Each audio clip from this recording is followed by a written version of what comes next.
Good evening, one and all. We're glad that y'all could make it. Yeah. And this evening, we're pleased and privileged to welcome back Mr. Sean Maxwell. Sean is a West Virginia native from just up the river, New Martinsville area, and he's up there. His dad's up there with him. Better be careful, standing in front of the organ. You may get blown away. But Sean is currently playing. Has some gigs over in Europe. And he'll be talking about that here after the organ recital. There's two parts to tonight's program. The first part, and we passed out the program where you picked one up as you came in. The first part is the organ recital where you get to listen to his great skill. I've loved listening to Sean because, the full range that he was able to tweak out of our instrument the last time that he was in was just so beautiful. Everything from little birds chirping back and forth to the full-blown stuff you heard just a minute ago. I know that you will love hearing his music as well.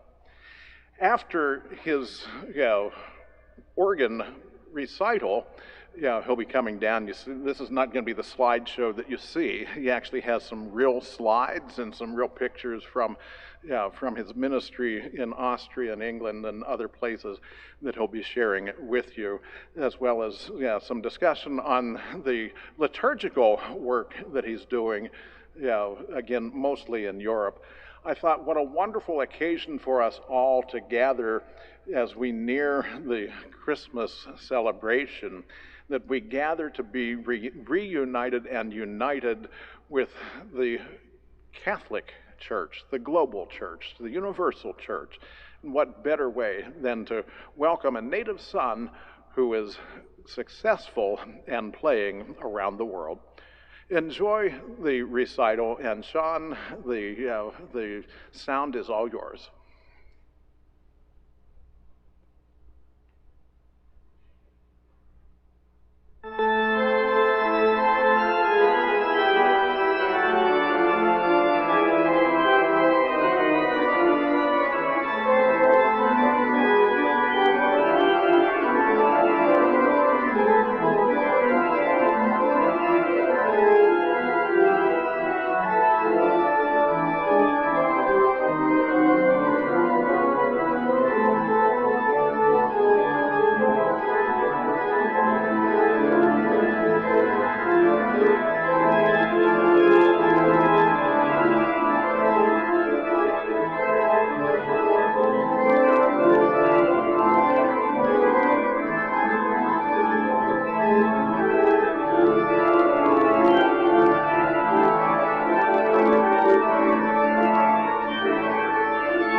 you all for coming. I hope you enjoyed the first part of the program. As you saw, most of the music on the program is German music by Johann Sebastian Bach and Buxtehude. I work in what is called early music. Are any of you familiar with the term early music? Any ideas what it might mean? I'm sure you've heard of classical music before, or maybe romantic music or Renaissance music. Early music is a broad term for music written from the fall of the Roman Empire up until about 1750 at Bach's death. And while I'm from the New Martinsville area, I have lived and worked in Austria since 2015. I work with an organization called ICKSP, the Institute of Christ the King Sovereign Priest. It's a priestly fraternity for priests that celebrate and try to preserve the traditional Latin Mass as it was celebrated throughout the world before the reforms of the 1960s. And so today, after the recital, I thought that I would give a little presentation about what I do, about the music you heard today, and show you some nice pictures of the areas in which I perform. So, you can see here, early music and the Latin Tredentine Mass as Gesamtkunstwerk. A Gesamtkunstwerk, you will soon find out, is something very special. As we've already discussed, what is early music? It is music from the fall of the Roman Empire until about 1750. What is the Latin Tredentine Mass? It is the Mass that was celebrated up until the reforms of the 1960s. The word Tredentine comes from the Italian term for the city Trent. In 1570, there was a council there, and they took the rite of the Roman Church, as it was mostly celebrated throughout Western Europe, and they consolidated it as the standard for all of Europe. Before that, there were multiple rites throughout Europe, in Sarum, in Salisbury in England, the very popular rite, as well as Milan in Italy. Very, very similar to each other. However, in 1570, this was consolidated as one standard Latin rite. That's why it's called the Tredentine Mass. And what is a Gesamtkunstwerk? A Gesamtkunstwerk is a term coined in the 19th century for a piece of total art. So you can imagine what this presentation is about. This is about taking music, early music, and this traditional liturgy, and creating a total artwork out of it, which is what we strive to do at ICKSP. So, to talk a little bit about the Mass, it is very rich in history, as is early music, of course. We have some very important figures here. The guy on the far left is Saint Justin the Martyr. One of the first people to write down the way the Mass is celebrated. More or less about 85% of what we think of as the Mass setting in the traditional Latin Mass. And then, here at the top, is Pope Gregory I. Very important because he is known for setting this liturgy as a standard for Latin prayer. So before that, it was common to hold a Mass in Greek, or there are even Hebrew prayers that have been used in the Mass prior to Gregory I. And then, most importantly for me as an organist, is Charlemagne there in the bottom. Charlemagne was responsible for making sure that the Roman Rite was spread throughout all of the German-speaking territories. And he's important to me because the organ in his chapel in Aachen in Germany in the 9th century was the first, what we would call a pipe organ in Western European territory. So for early music, and particularly historically informed performance practice, the organ is of paramount importance because you can trace it all the way back to Charlemagne's chapel in the 9th century. We touch on early music again. As I said, the fall of the Roman Empire is where we usually have the start of early music, 476 AD, until about 1750 in Bach's death. We strive for historically informed performance practice. So performing it in a way that would not have been foreign to the original ears. So of course music is not like visual art where you create it and it's there for you to enjoy for centuries. As soon as you play a piece of music, it's gone. So we don't know exactly what it sounded like, but through various treaties and other methods, we can decipher that and create something that would not have sounded foreign to those ears.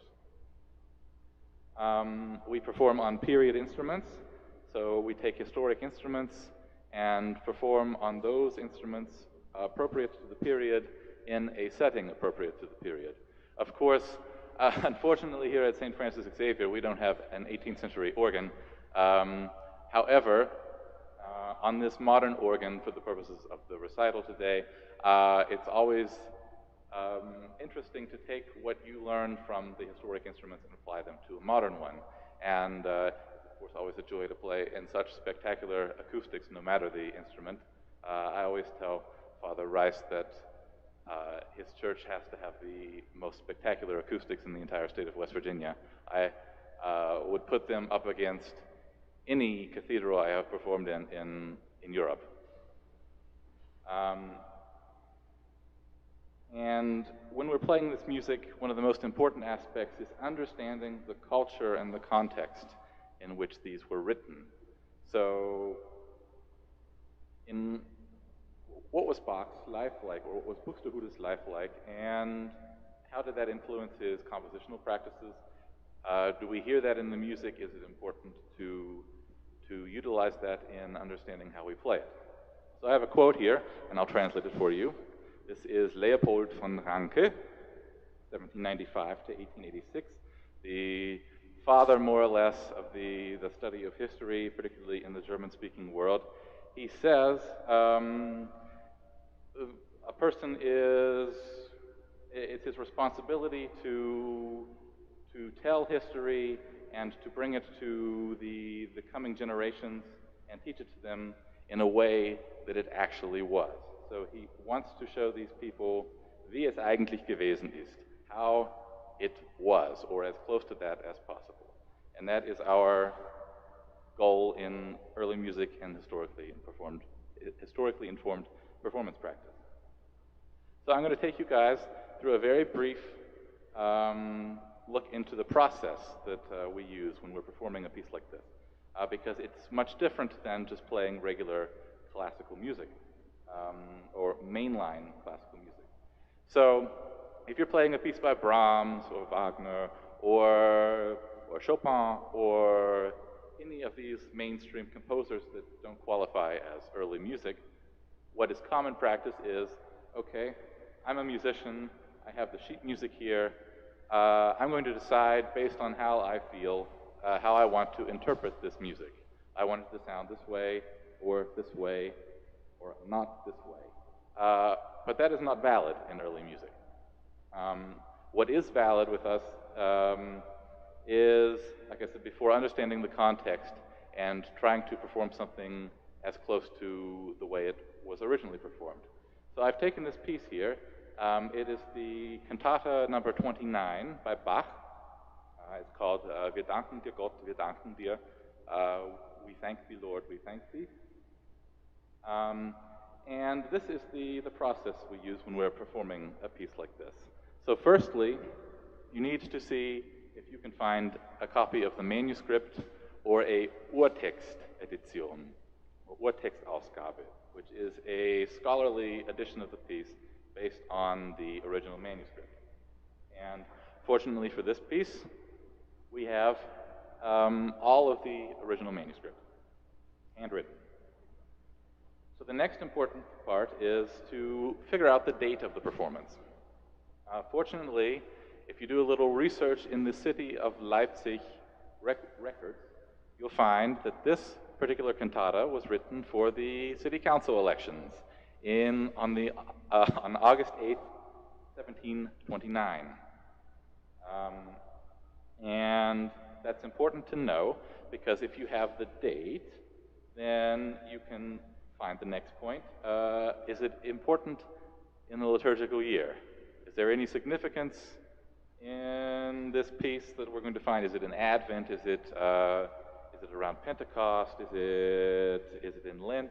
Is there something significant in the liturgical year that is going on at the time this piece is originally performed?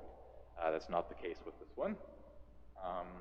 However, in other pieces, particularly in Advent pieces, it's common in Bach and in his contemporaries to find hidden messages in the piece that represent prayers of the liturgical season. You heard some this evening. On the program, I don't remember which piece it was, the Meine Seele erhebet den Herrn, it has Magnificat written in parentheses beside it. There is a hidden Gregorian chant from about 800 years before Bach was alive in that piece. It's intended for Advent. It's a Marian canticle. And he and many of his contemporaries did things like this, hiding musically significant passages in their pieces. Because we know the year and the date of the performance, and thanks to the records that we have, we know where it was performed. So Bach was in charge of all of the music being performed in Leipzig churches, as well as with the city council. He was the Kapellmeister, which is a general term for a music director for a city. And because we have these records, we know it was performed in the Nikolaikirche, the Church of St. Nicholas. And because we know that and we know the date, then we can find out what instrument it was performed on and what the instrument's tuning is, because that is significant to understanding how you play the piece. There are also some hints in the score here. What you see here is the handwritten organ part. There's a four-chamber orchestra, organ, and four-part choir with soloists. And you get a good hint here about what the instrument would have been like. The piece here is written in C. However, the cantata is in D. And at the time, tuning systems were different than they are now. And through that, you know that the organ in the St. Nicholas Church was tuned a semitone higher, as was common in that area. And you had to compensate by playing the organ part in a different key, a key lower. And interestingly enough, before the advent of the historically informed performance practice movement, organists were always complaining about this piece, that, oh man, it's so difficult to play in D major. I don't know how they did that. Well, thanks to early music and the study of it, we know it's because nobody ever played it in D major, because the original organ was tuned differently. Then, because we know where it was performed, we can look at the regional approach to ornamentation all throughout Europe, in different regions, how you ornament the music. You add little trills and turns and decorations to the music. In each individual region, those traditions were different. And the European music scene is very dog eat dog. So if you were to perform something like this with wrong ornamentations in front of the wrong audience, it could be a career-ending move. So it's important to do this research. Another important aspect to look at is dance, believe it or not. At this period, there were 4 or 5 different French dances that made it into religious and secular music that's not intended for dancing. The courant, the sarabande, the chaconne, and a few others, the allemand. And they have different rhythmic characteristics and speeds, and if you didn't know this and didn't look into the dance structure of some of these pieces, it would be very possible to interpret them or play them incorrectly, a different speed than intended, or with different rhythmic patterns than intended. But because our goal is to do the research and understand how these things were performed, it gives us a clear guide as how to perform the music. And of course, we always look for hidden motives in Bach because he loves to hide those. So now we have the problem of interpretation. A friend of mine, Ketil Haugsand, he's a Norwegian harpsichord player and musicologist, he says, the need for interpretation emerges when people don't really understand the notation, context, and setting. Instead, expressions like I feel, I like, come up and add insult to injury. In other words, if you don't know what it is, don't interpret it.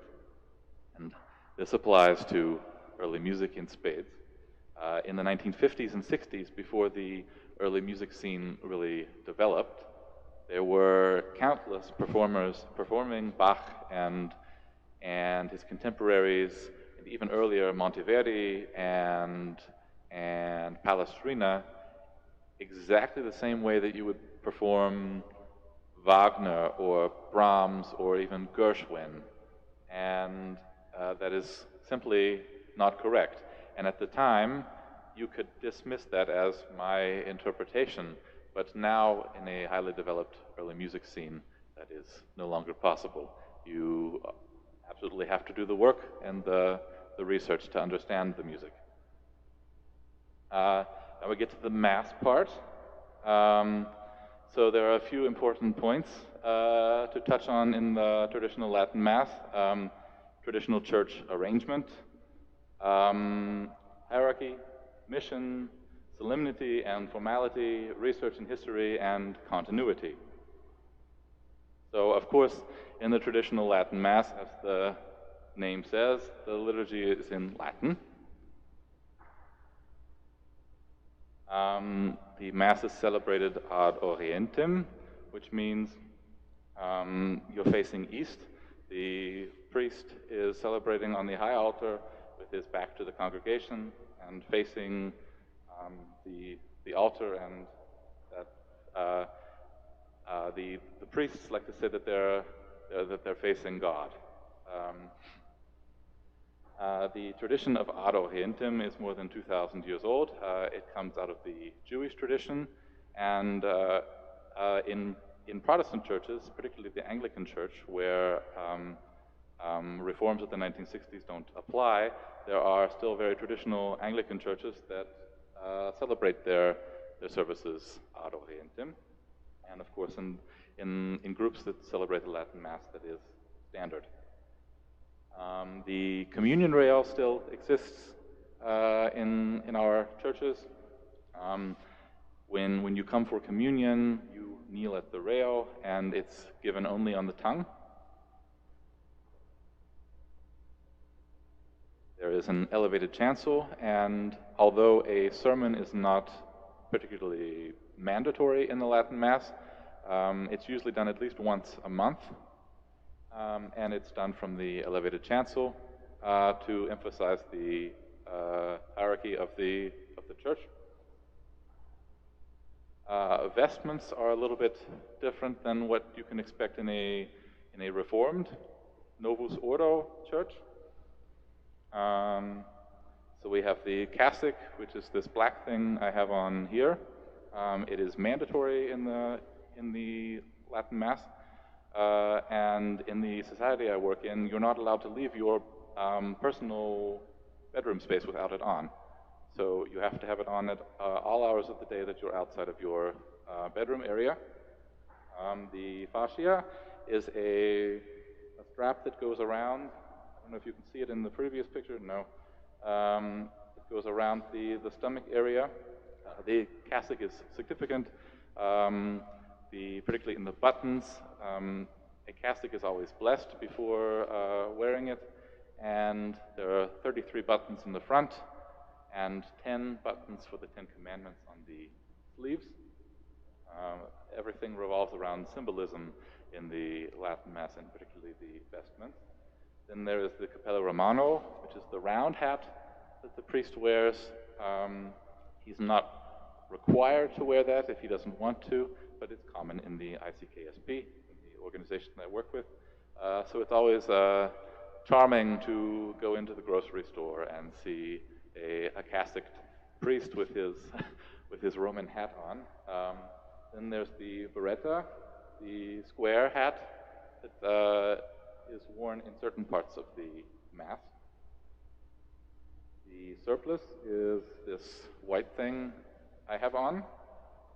The cincture is a cord. You can't see it in the picture.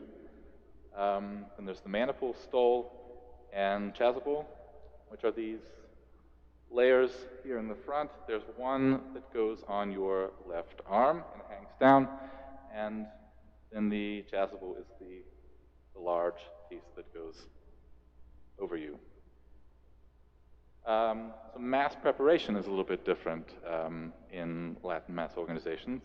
So before the Mass starts, altar cards go on the high altar. They have the prayers, the epistle for the day, and one major factor of the Latin Mass is that, particularly in a high Latin Mass, prayers are whispered, and those in the congregation don't always hear what the priest is saying.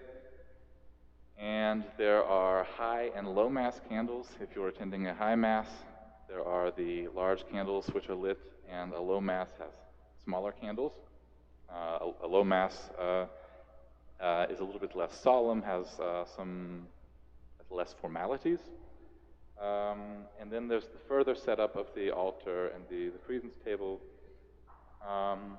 One of the most complex portions of the Mass preparation are the dressing prayers. So, whereas the general Reformed priest has an alb and he'll put it on and go out and say Mass, in the Latin Mass, each layer of vestment is laid on the table in the sacristy, and there's an individual Latin prayer that has to be prayed while putting each individual piece on. So it's a little bit more complex in the way preparation is done.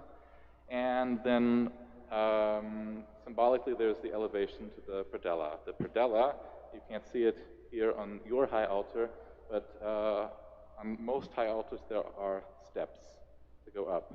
And the priest says, of course, that he's not worthy at the beginning to step up to the altar, and he has prayers that he says with his deacon and subdeacon, and then he is able to elevate to the level of the high altar. Of course, a Mass that is this old has had massive influence on culture and particularly art. I, working in early music, find it always interesting that everything I play has been influenced by this liturgy. That has a significant impact on the way I play these things. One must also realize that every piece of major religious art since the 6th century and before, up to the 1960s, has been influenced by this liturgy, and that has a massive impact on how we look at these things. Here we have the statue of David by Michelangelo, an Annunciation in Florence by Fra Angelico, and then another Michelangelo down here, the birth of, I can't think of the name of the painting. It's another Michelangelo. But all of this has been influenced by this traditional liturgy, and that influences the way I look at early music and how I perform it, and how I go about collecting sources for my performance music. And it's always highly, what is the word? It's not endearing, but it's a special feeling to take this music and perform it in not only historically correct on period instruments, but also within the liturgy that it was meant for. So the hierarchy is important in the Latin Mass, while the Novus Ordo Mass, the Reformed, the new Mass, emphasizes community and active involvement and participation of lay congregations, so laity going forward and reading lessons and that sort of thing. The Tredentine Mass emphasizes the sanctity of the altar space, so it's blocked off with the communion railing. And the role of the priest and other clergy is seen as a sacrifice and service provided for those who have confessed beforehand and are in good standing with the church. So they remain separate from what happens behind the railing. So what's going on up front is completely separate from what's going on in the congregation. And the people have not a very active role in the Mass, other than minimal responses and, of course, receipt of communion. The gold standard for the Mass is personal prayer and reflection, while the priest is doing his thing up front. And throughout the Mass, it's possible to go to confession, so that if you happen to not be in good standing with the church when you arrive at Mass, you have the opportunity the entire hour and a half to do that before communion. So, as I mentioned, the congregation has no real active role in the Mass, so there's more than enough time to hop over to the confessional booth and speak with a priest that is there. And the priest that I work with and the Latin Mass priest in general says that this sort of thing strengthens personal devotion. So if you're spending the entire time in private prayer and going to confessionals, your personal devotion is boosted according to these priests. So their mission is, of course, they emphasize the importance of tradition and its continuity. So they prefer serious and very, very solemn aesthetics and an atmosphere. And I think that this creates a lasting impression on those that come. And a significant portion of the work that they do is in research. And so they're looking at primary source documents, which is very easy to do in Europe, thank goodness. Europe has a rich history of the Catholic Church, and there are archives full of millions of primary source documents to do this research. And that is one of the main aspects of the ICKSP, is doing this research in the Vatican archives as well as other monastic archives throughout Europe. And that ties in nicely with the research that I do in secular archives for music, and we can work together to create a very convincing, solemn Mass, and something that really has an impact on those that attend. And by doing this research, they feel that having this history behind them gives them validation for what they're doing. So now to draw the two together, music and liturgy as a total artwork. So on both sides, music and liturgy, you have the weight of history and tradition to back you up.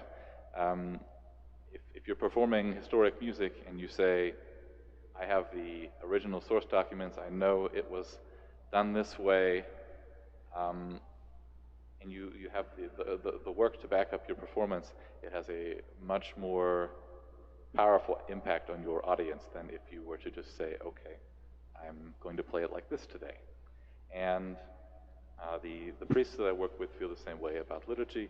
They do significant research in the Latin Mass and its development, and they feel that backing of history adds weight to what they're doing and can give a lasting impact on people that attend. And music and liturgy as a total artwork, you're trying to cover all of your bases in art, so all of the senses, or as many as possible. So, for example, skip ahead. This is a church I often perform in. It's the monastery in Villering in Austria.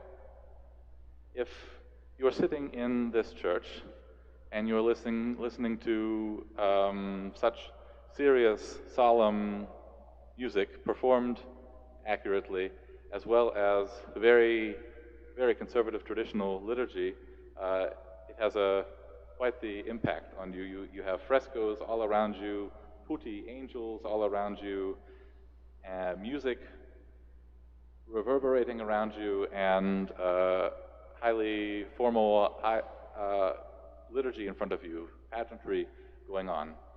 So it is really quite the experience. Another here, this is the monastery in Schlierbach, in which I regularly play, and the same thing applies. Important for me in particular is the Gesamteindruck, the total impression of how this is received by people visiting. So we're going to listen to a few recordings that I have brought with me from Austria, if the speaker will work.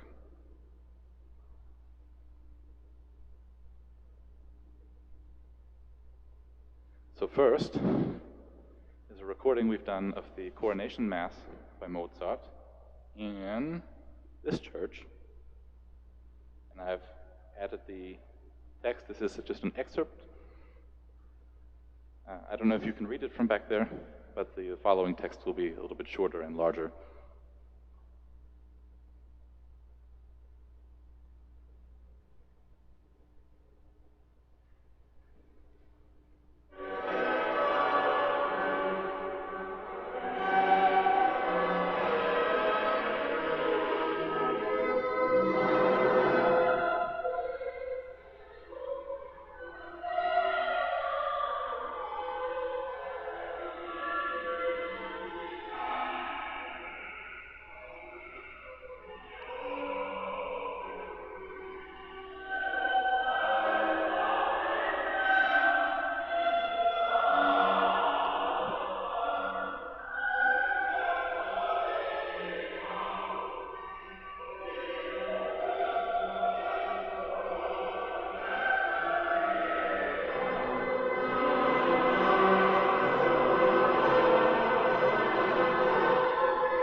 The next piece we performed in this church.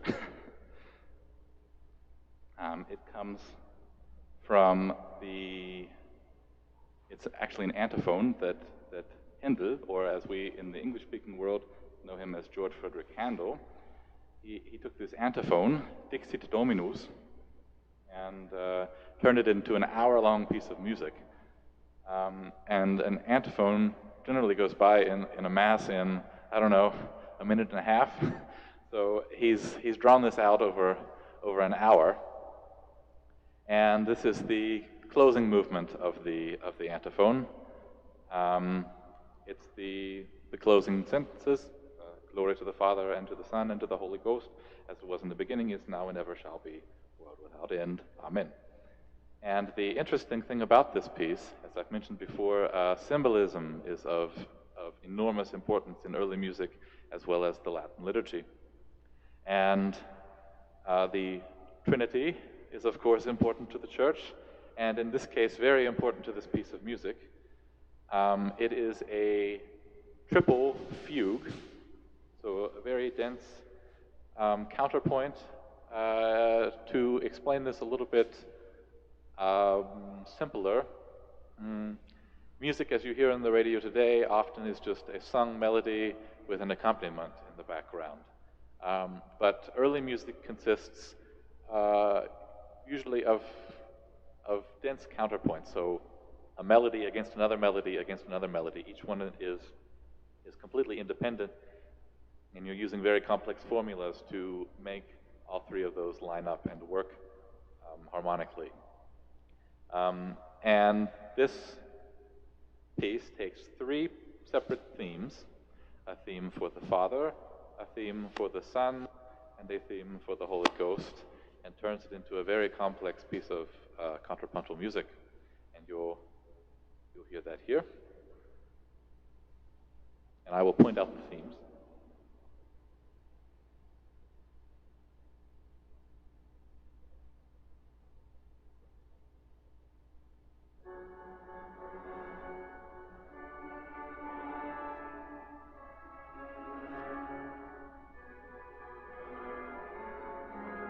Number one.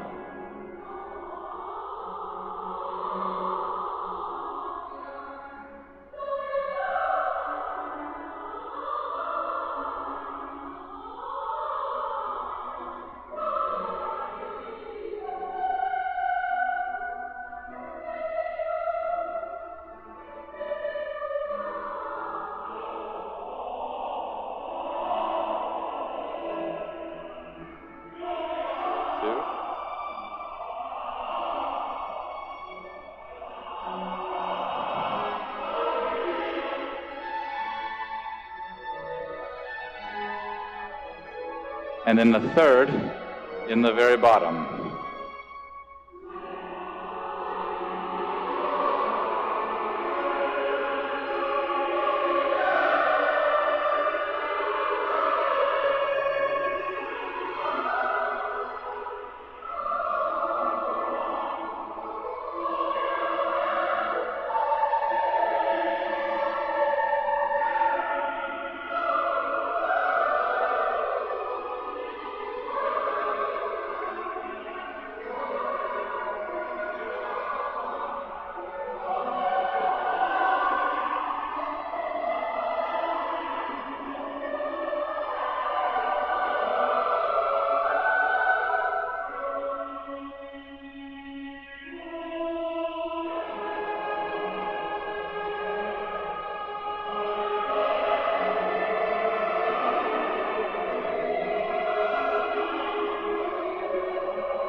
And it goes on with another fugue for the Et in Saecula Saeculorum. And then lastly, as a music example, we have the second part of the Requiem Mass by Michael Haydn, which is the brother of the famous Joseph Haydn. And this is the Dies Irae. If you go to a Requiem Mass today in the Reformed parish, you will not find this text. It was removed in the Roman Missal of 1970. The Archbishop Bugnini says that this particular part of the Requiem Mass, or said that this particular part of the Requiem Mass was too harsh and dark and dismal, and that the focus should be put on hope. So there are significant parts of the funeral mass that were removed in the 1960s and in 1970, simply because they were pretty heavy. I mean, you can see here, the day of wrath, that day will dissolve the world in ashes. That's pretty heavy stuff to hear at a funeral, nonetheless, in the traditional Latin Mass. All of these texts are still used, and we have a recording of the Haydn Requiem that we did in Preston in England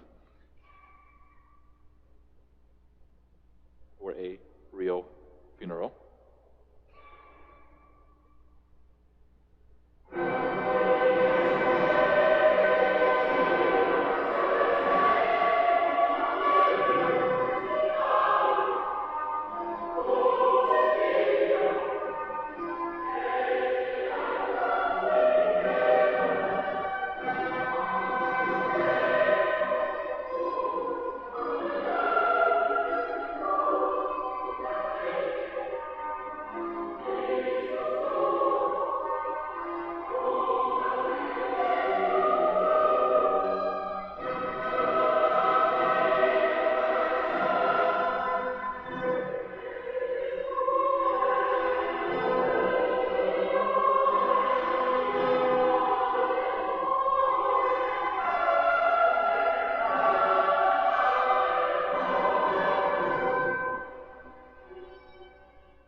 Okay, so in this last bit, I will talk about some of the places that I work and some of the things I regularly do.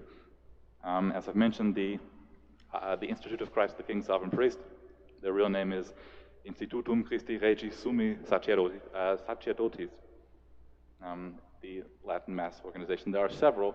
There's the FSSP, and there is another that there's some complicated politics between that group and the Vatican, and there's a Neri Brotherhood as well that does the Latin Mass, and yeah, if you look, they're all over the place.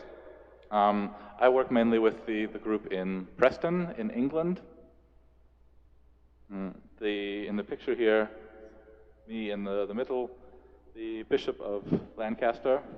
To the left of me, he is a great supporter of this group and celebrates in this rite at the cathedral regularly.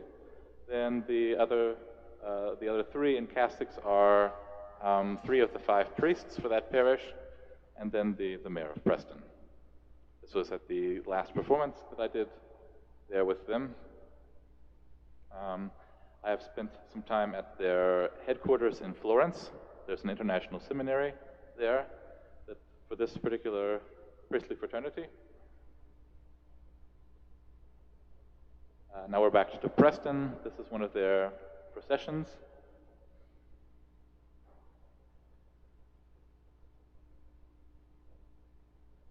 More Preston.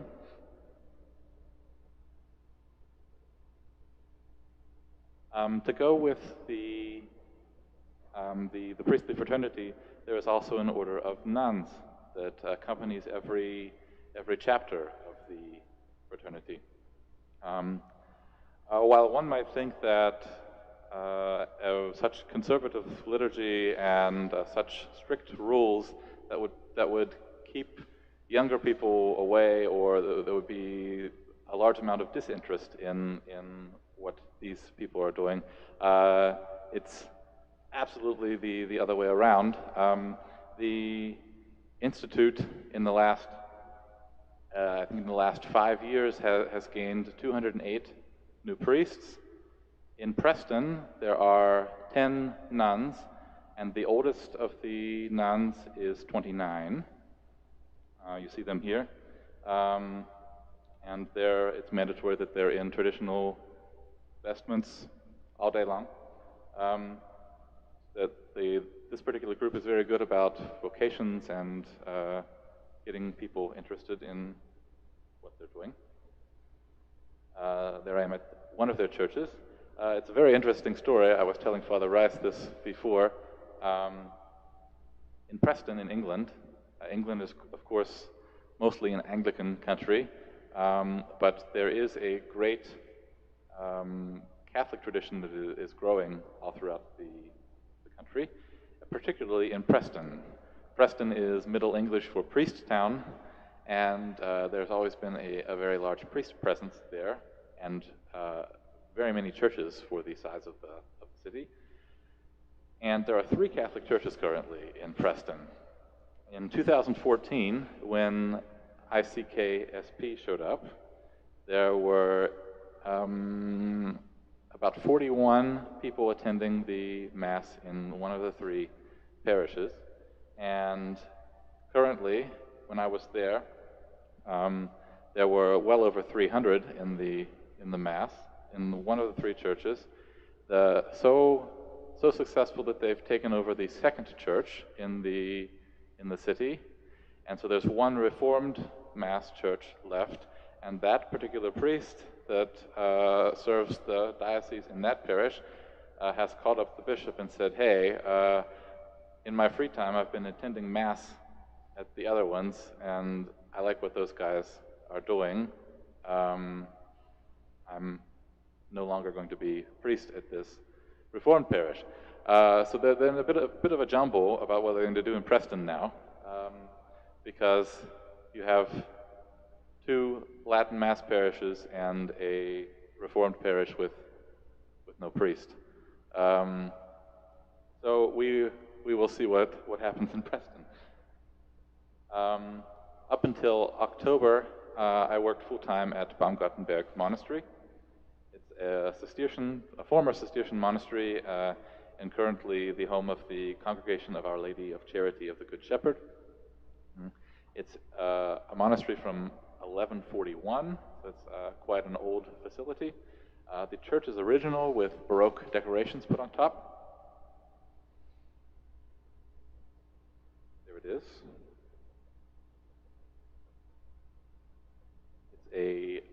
It's called a Pfeiler Basilica. You can see the rounded arches of the church, very common in Romanesque architecture from the 11th and first half of the 12th century in Austria.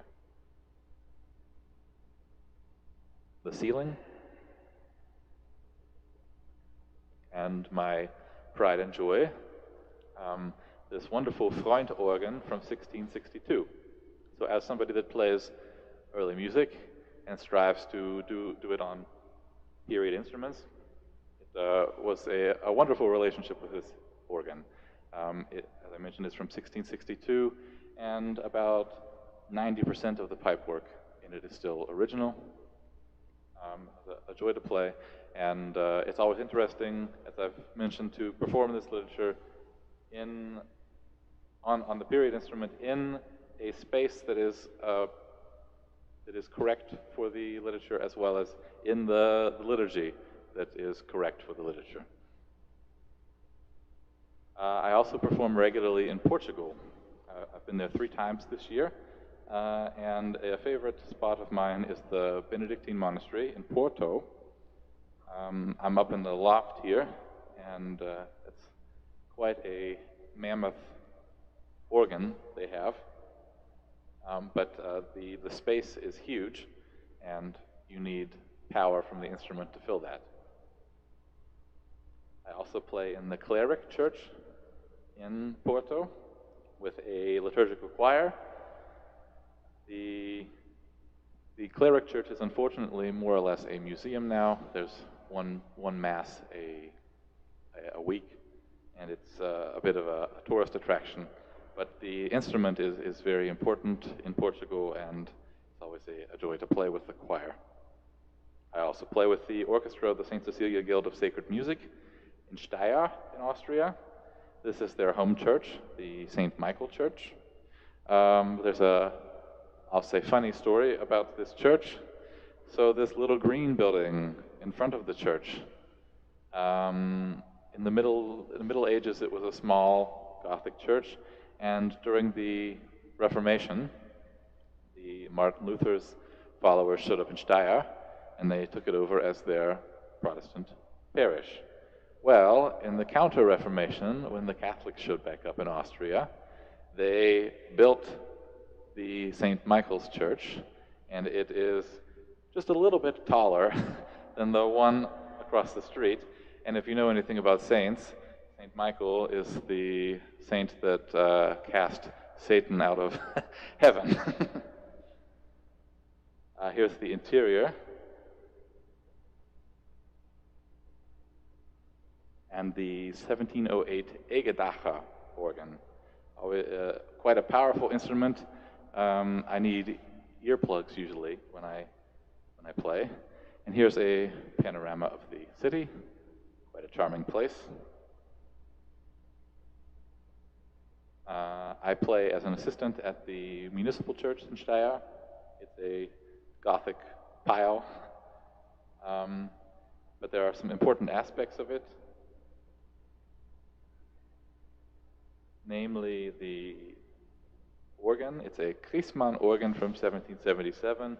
While that doesn't count particularly as early music, the famous composer Anton Bruckner, had this organ rebuilt in the 19th century and played on it regularly.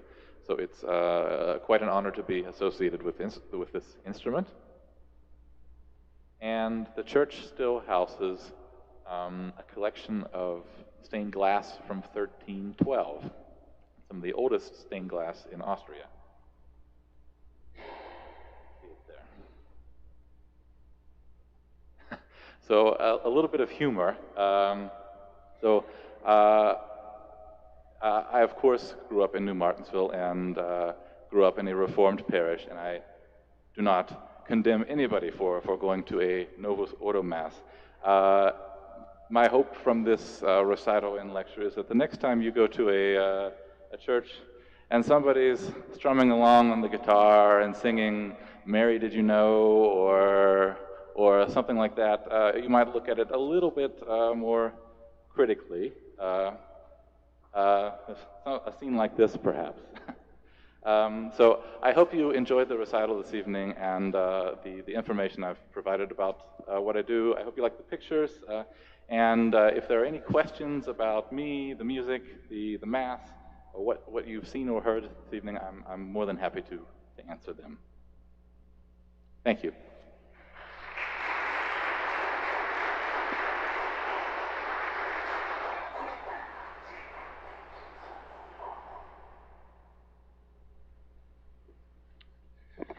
And thank you, Sean. Oh, wait a minute. You know what? All this time, you know what? I'm so sorry. I think, oh my. I had turned the volume off so you wouldn't get the feedback while you're playing the organ. Yeah. Yeah, so all this time, my apologies. The volume to the microphone was off the whole time. My apologies. Hopefully you were able to hear much of what he said.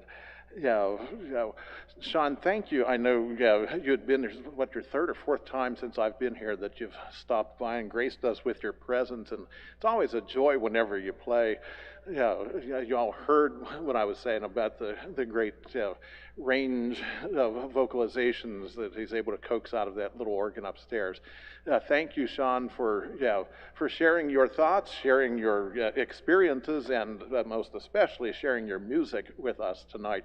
If any of you would like to help Sean with his travel expenses, there's a basket on the way out. You can drop in a little donation if you would care to. Thank you all for coming, and I'm sure if you'd like to have more personal question with him, I'm sure Sean will stick around for a little bit. Thank you and have a good night.